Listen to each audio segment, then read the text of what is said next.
بسم الله الرحمن الرحيم وبشر الذين آمنوا وعملوا الصالحات أن لهم جنات تجري من تحتها الأنهار كلما رزقوا منها من ثمرة رزقا قالوا هذا الذي رزقنا من قبل وأتوا به متشابها ولهم فيها أزواج مطهرة وهم فيها خالدون وبشر الذین آمنوا، اور بشارت دیجئے ان لوگوں کو جو ایمان لائے۔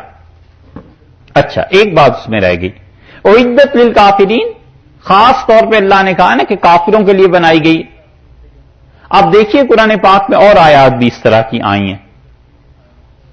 تیسرے پارے میں فرمایا کہ لا یصلاھا الا الاشقی الذی کذب وتولی، کہ جہنم میں نہیں جائے گا کوئی بھی سوائے اس کے جو شقی ہے، بدبخت ہے، جس نے کذب وتولی، جھوٹ بھی بولا رسول اللہ صلی اللہ علیہ وسلم کو، اسلام کو جھٹلایا اور منہ پھیر کے چل دیا جب ہدایت اس کے پاس آئی۔ تو اس سے معلوم ہوا کہ اصل میں عذاب تو کافروں کے لیے ہے، مومن کے لیے تو عارضی بات ہے، مستقل اور دائمی نہیں۔ اس لیے آگے فرماتے ہیں وَبَشِّرِ الَّذِينَ آمَنُوا وَعَمِلُوا الصَّالِحَاتِ، اور بشارت دے ان کو جو ایمان لائے اور جنہوں نے نیک اعمال کیے، أَنَّ لَهُمْ جَنَّاتٍ تَجْرِي، کہ ان کے واسطے ہیں باغات۔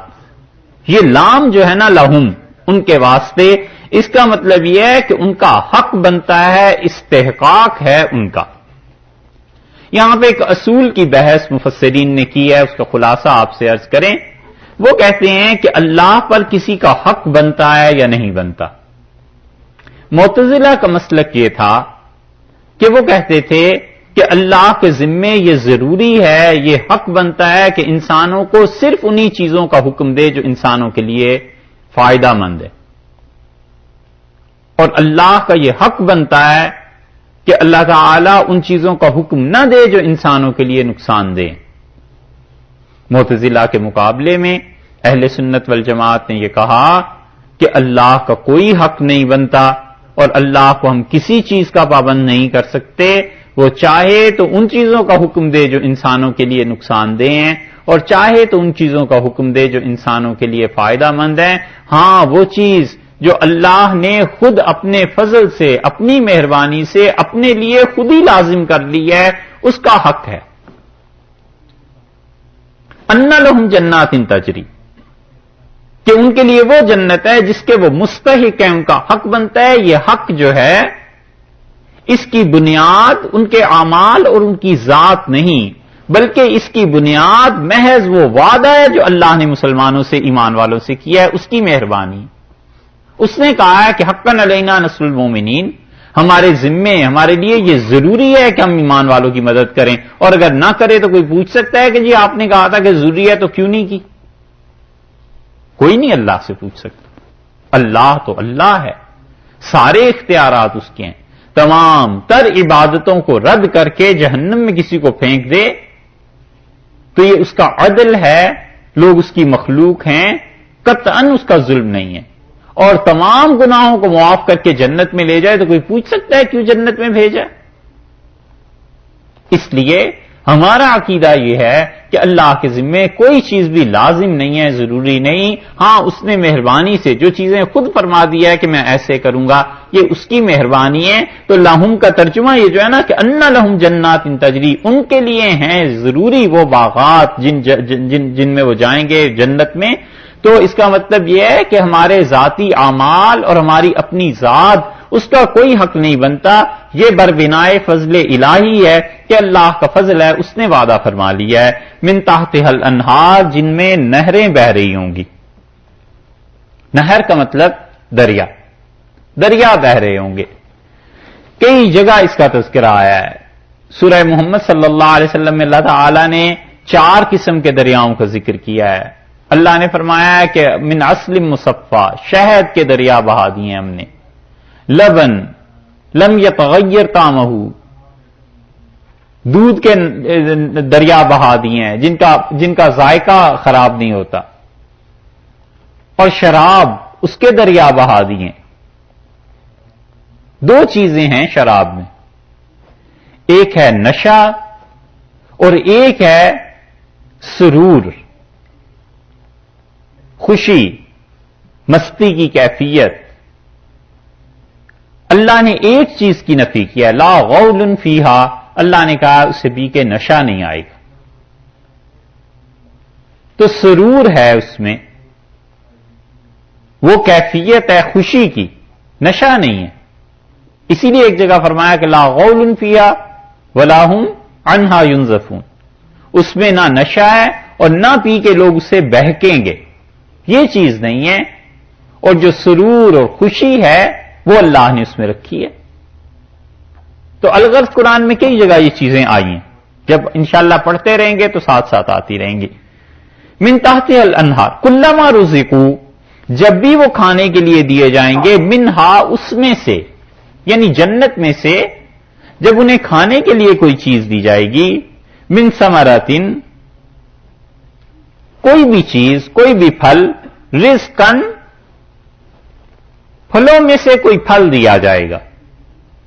نصفی رحمت اللہ علیہ نے کہا ہے کہ اس کا یہ مطلب نہیں ہے کہ ایک پھل دیا جائے گا، اس کا مطلب یہ ہے کہ پوری ایک نوع دی جائے گی، ایک جنس پوری پھلوں کی دی جائے گی۔ مثلا ایک انار، ایک سیب نہیں دیا جائے گا، بلکہ پھلوں میں سے کچھ پھل کھانے کو دیے جائیں گے، جیسے سیب کی پوری فصل دے دی۔ جیسے انار ہے تو اس کی جتنی بھی اقسام ہیں خدا نے ساری کسی جنتی کو دے دی۔ جو بھی چیزیں کھانے کے لیے جب دی جائیں گی، قالو، وہ کہیں گے، ھذا الذی، یہ تو وہ کھانا ہے، رزقنا من قبل، جو اس سے پہلے بھی ہم کھا چکے ہیں۔ یہ جو کہیں گے، پہلی بحث تو یہ ہے کہ کہیں گے کیسے، اور دوسری بات یہ ہے کہ وہ کہیں گے اس سے پہلے ہم نے کھایا ہے۔ تو یہ قالو سے مراد یہ ضروری نہیں ہے کہ وہ اہل جنت اپنے منہ سے اس بات کو کہیں۔ یہ قالو کا جو لفظ ہے نا قرآن پاک میں، یہ ضروری نہیں ہے کہ اس کا قائل بھی کوئی ہو، کوئی بولنے والا ہو۔ بسا اوقات قرآن اس کا اطلاق کہ اس نے کہا اس پہ نہیں کرتا کہ زبان سے کہا۔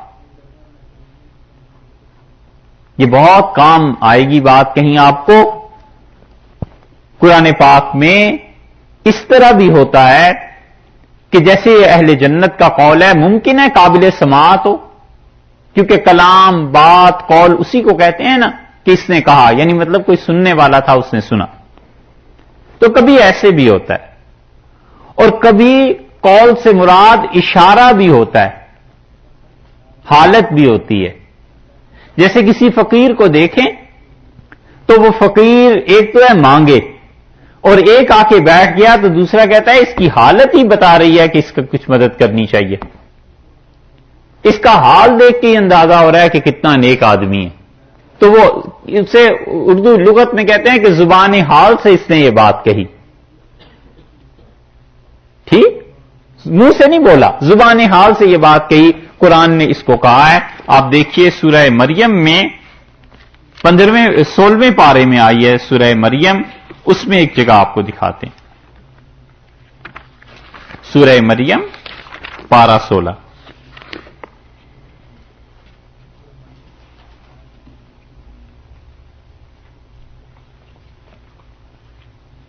آیت نمبر 26۔ سورہ مریم پارہ 16 اور آیت نمبر 26۔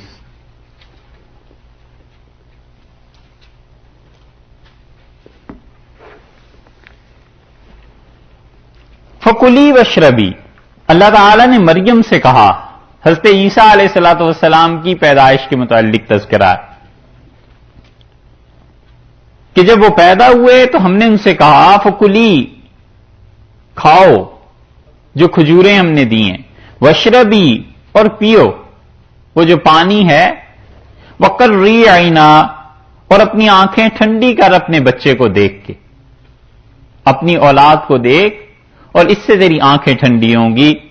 اولاد بھی کیسی چیز ہے، آنکھوں کی ٹھنڈک بن جاتی ہے اگر اچھی ہو. فَإِمَّا تَرَيِنَّ مِنَ الْبَشَرِ أَحَدًا، اور آدمیوں میں سے، انسانوں میں سے کسی پر نظر پڑے، کوئی پوچھے کہ یہ کیا ہے، فَقُولِي إِنِّي نَظَرْتُ لِلرَّحْمَنِ صَوْمًا، تو ان سے کہہ دینا تم مریم کہ میں نے نظر مانی ہے اللہ کے لیے، رحمان کے لیے، صومن اور چپ کا روزہ رکھا ہے. فَلَنْ أُكَلِّمَ الْيَوْمَ إِنسِيًّا، آج کے دن میں کسی انسان سے بات نہیں کروں گی، میں بات نہیں کر سکتی، میں نے روزہ رکھا ہے چپ کا. یہ خاموشی کا اور چپ کا روزہ جو تھا ان لوگوں کے ہاں شریعت میں تھا، عبادت تھی.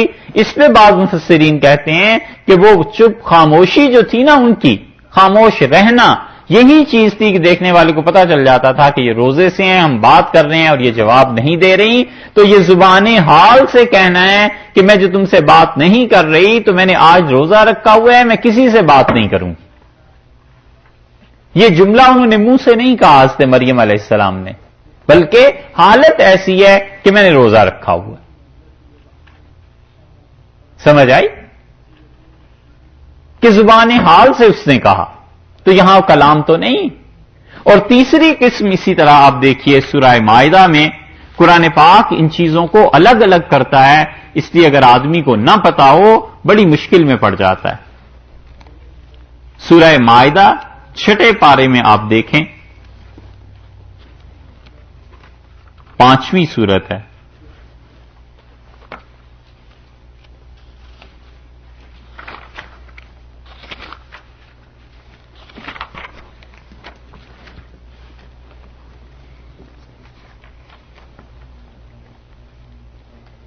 باون نمبر آیت ہے.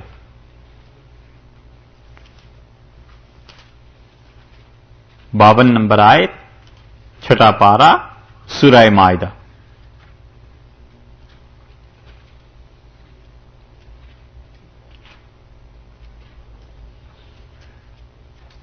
فطر الذین، یہودیوں اور عیسائیوں کا تذکرہ چل رہا ہے. 51 نمبر آیت سے اگر آپ دیکھیں تو زیادہ واضح ہو جائے گی بات. یا ایھا الذین آمنوا، اے ایمان والو، لا تتخذوا اليہود والنصارى اولیاء، یہودیوں اور عیسائیوں کو اپنا دوست مت بنانا. بعضهم اولیاء بعض، اور ان میں سے کچھ ایسے ہیں جو ایک دوسرے کے سب لوگ دوست ہیں. ومن یتولہم منکم، اور تم میں سے جس نے اپنے کام ان کے حوالے کر دیے، فإنہ منہم، وہ بھی انہی کے ساتھ شمار کیا جائے گا. ان اللہ لا یہدی القوم الظالمین، اور اللہ تعالی ظالموں کو ہدایت نہیں دیتا. اس آیت میں یہ جو کہا جا رہا ہے کہ انہیں دوست مت بنانا، اس کی کچھ تشریح ہے. 3-4 قسم کے روابط ہیں جن میں سے کچھ جائز ہیں، کچھ ناجائز ہیں. انشاءاللہ اس مقام پہ پہنچیں گے تو آپ سے عرض کریں گے. فطر الذین فی قلوبہم مرض، اور تم ان لوگوں کو دیکھو جن کے دلوں میں مرض ہے. مراد منافق ہیں، ان کے دلوں میں مرض ہے نا. یہ سورہ بقرہ میں گزرا نا کل یا پرسوں. یسارعون فیہم، وہ ان سے دوستیاں، ان تعلقات کو بڑھانے کی کوششوں میں لگے ہوئے ہیں. یقولون نخشی ان تصیبنا دائرہ، یقولون وہ کہتے ہیں. اب یہ یقولون سے پتا چلتا ہے کہ شاید انہوں نے زبان سے کہا ہوگا نا. آگے دیکھیے قرآن کیا کہتا ہے. وہ کہتے ہیں کہ اگر ہم نے ان سے دوستی نہ رکھی تو تصیبنا دائرہ، ہم بڑی مصیبت میں پڑ جائیں گے، زمانے کے حالات ہمیں تنگ کر دیں گے. فعسى اللہ ان یاتی بالفتح، ان قریب ممکن ہے کہ اللہ فتح تمہیں دے دے. او امر من عنده، یا وہ حکم نافذ کر دے جو اللہ کے اپنے علم میں ہے. تو یہ جو کچھ انہوں نے کہا تھا کہ حالات یہودیوں اور عیسائیوں کے حق میں، تو یہ کہنا فَيُصْبِحُوا عَلَى مَا أَسَرُّوا فِي أَنفُسِهِمْ، تو جو چیز انہوں نے اپنے دل میں چھپا کر رکھی ہوئی تھی، نادمین، یہ اس پہ شرمندہ ہوں گے اگر مسلمانوں کو غلبہ مل گیا. تو جو چیز چھپا کے اپنے دل میں رکھی تھی، أَسَرُّوا فِي أَنفُسِهِمْ، اس کو اللہ نے کہا ہے یقولون، وہ یہ کہتے ہیں. اور آگے چل کے اسی آیت میں فرمایا انہوں نے اپنے دل میں چھپا کے رکھی تھی. اس کا مطلب یہ ہے کہ آدمی جو بات اپنے دل میں اپنے سے کرتا ہے، چھپی ہوئی بات ہے، قرآن کبھی کبھی اس کو بھی قول کے لفظ سے تعبیر کرتا ہے. قرآن کہتا ہے اس نے یہ بات کہی ہے، اور حقیقت میں زبان سے تلفظ نہیں ہوتا. سمجھ میں آئی؟ ٹھیک، یہ 3 طرح کی چیزیں ہو گئیں. اب آئیے اس آیت پہ. یہ قالو وہ کہیں گے جنتی، کیسے کہیں گے؟ ایک دوسرے سے کہیں گے یا اپنے جی میں کہیں گے؟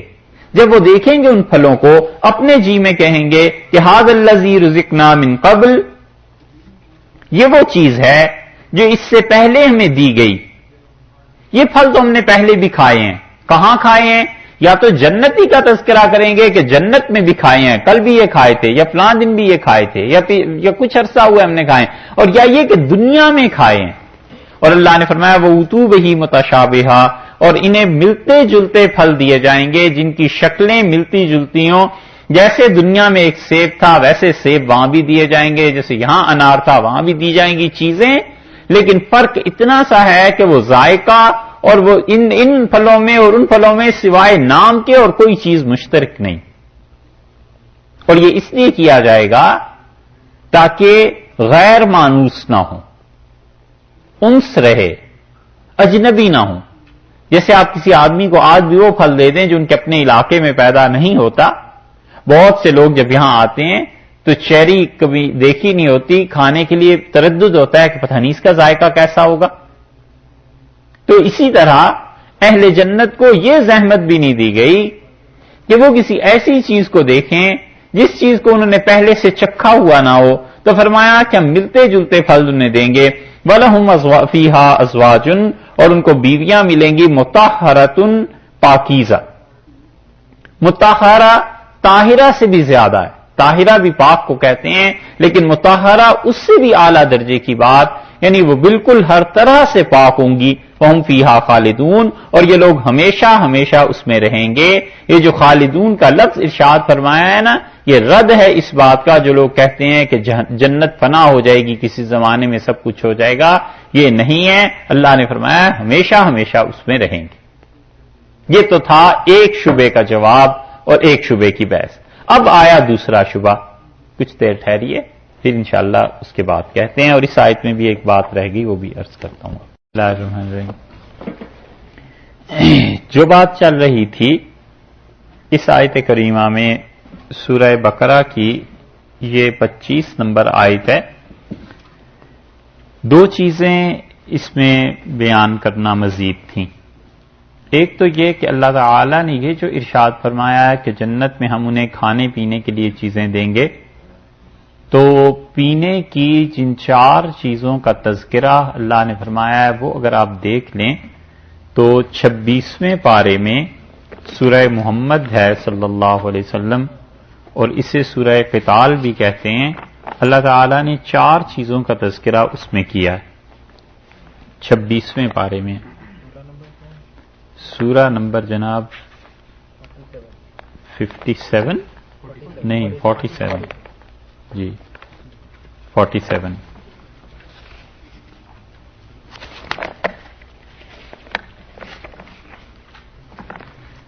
سورہ کا نمبر ہے 47 اور آیت نمبر ہے 15۔ 15 نمبر آیت 26واں پارہ اور سورت کا نمبر ہے 47۔ اللہ تعالیٰ نے ارشاد فرمایا کہ مثل الجنت التی وعد المتقون، اور اس جنت کی مثال، اس کی صفت اور اس کی تعریف یہ ہے جس کا وعدہ کیا گیا ہے متقی لوگوں سے۔ فیہا انہار من ماء، کہ اس میں پانی کی نہریں ہوں گی، غیر آسن، ایسا پانی جس میں بو پیدا نہیں ہوگی۔ پانی جب بہت دیر کھڑا رہتا ہے تو اس میں بو پیدا ہو جاتی ہے۔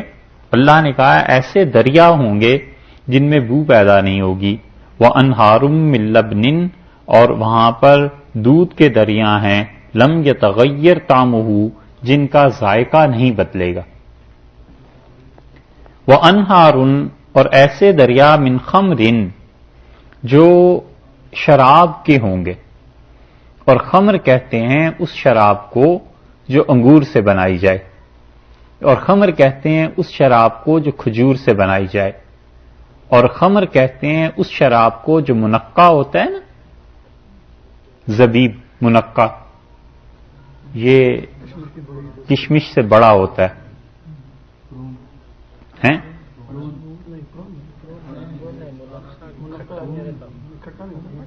اچھا بھائی، پرون ہو یا پران ہو، کچھ ہو، بہرحال ہے وہ چیز کوئی.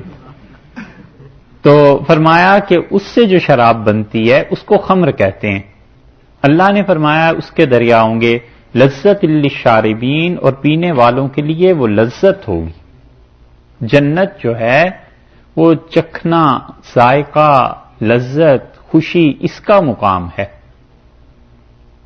تو اس لیے فرمایا کہ پینے والوں کے لیے لذت ہوگی، اور اس میں غول جو ہے، نشہ، بہک جانا، وہ نہیں ہے. وَأَنْهَارٌ، اور چوتھی قسم کے دریا من عسل، شہد کے ہوں گے، مصفا، جو شہد بالکل صاف کیا گیا ہوگا. شہد میں موم بھی شامل ہوتی ہے نا، تو یہ بتلایا ہے کہ وہ صاف شہد ہوگا، اس میں موم کی آمیزش نہیں ہوگی. وَلَهُمْ فِيهَا مِنْ كُلِّ الثَّمَرَاتِ، اور ان کو ملیں گے اس جنت میں ہوں گے ہر طرح کے پھل. وَمَغْفِرَةٌ مِّن رَّبِّهِمْ، اور ان کے پروردگار کی طرف سے بخشش ہوگی. کمن ہوا خالد فی النار، اور یہ سب چیزیں جنت میں ایسے ہی ہم ہمیشہ ہمیشہ کے لیے دیں گے جیسے وہ شخص خالد فی النار جو جہنم میں ہمیشہ رہے گا. وسقوا، اور وہ پلائے جائیں گے ماء حمیما، اتنا کھولتا ہوا پانی، فقطع امعاءہم، جو ان کے پیٹ میں جا کر ان کی آنتوں تک کو کاٹ ڈالے گا. اللہ نے دونوں چیزوں کو بیان کر دیا ہے. یہاں پہ ہے کہ 4 قسم کی یہ چیزیں. اور رہ گئی دوسری بات کہ اللہ تعالی نے فرمایا کہ ان کے لیے بیویاں ہوں گی پاک. تو اللہ تعالی نے اس کا جو تذکرہ کیا ہے، اصل میں انسان کو جتنی بھی چیزوں کی ضرورت ہے اور فطرتاً اللہ نے انسانوں میں جو چیزیں رکھی ہیں اس کا تذکرہ فرمایا ہے. اس لیے بہت سے لوگوں کو اچنبھا ہوتا ہے. تو وہ اچنبھا اس لیے ہوتا ہے کہ وہ اس بات کو نہیں سمجھتے کہ اللہ نے انسانوں کی ضروریات میں سے یہ ساری چیزیں رکھی ہیں. جس طرح مرد کے لیے عورت کی ضرورت ہے، عورتوں کے لیے مرد کی بھی ضرورت. تو اس لیے تذکرہ فرمایا یہاں پہ کہ بہت زیادہ پاک خواتین ان کو دی جائیں گی، حوریں. اور ایک اس میں حدیث میں آیا ہے، رسول اللہ صلی اللہ علیہ وسلم نے بتلایا کہ جو دنیا میں عورتیں تھیں ان کو بیویاں جو ہوں گی ایک تو وہ ملیں گی.